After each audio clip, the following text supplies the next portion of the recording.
Copyright strike খেয়েছেন, channel পড়ে আছে, আর নয় টেনশন, আর নয় চিন্তা, আর নয় হতাশা। ঠিক আছে? এমনই বিজ্ঞাপন দিয়ে অনেকে অনেক রকম ভিডিও ছাড়তেছে। তো আজকে আমি দেখাবো ২ মিনিটে কিভাবে আপনি আপনার কপিরাইট স্ট্রাইকটা রিমুভ করবেন কপিরাইট স্কুলে এক্সাম দিয়ে।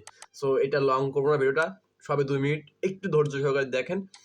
আর এই যে আমার কিন্তু স্ট্রাইক খেয়ে বসে আছি, আমার যে আওয়ার ব্যাদার, ঠিক আছে? আমাদের যে ব্যাদার চ্যানেলটাতে স্ট্রাইক খেয়ে বসে আছি একটা।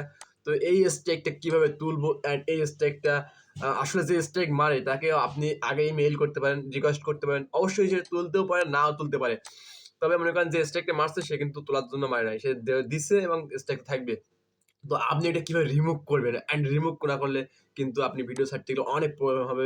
চ্যানেল ড্যাশবোর্ডে দেখতেও খারাপ লাগবে। এইটা রিমুভ করতেন কিভাবে? আর এর জন্য আপনাকে কর্পোরেট স্কুলে এক্সাম দিতে হবে। এক্সাম দিয়ে আপনাকে কিন্তু এই স্ট্রাইকটা তুলতে হবে। আর আজকে আমি দেখাবো যে আপনি ওই স্ট্রাইক তোলার জন্য কি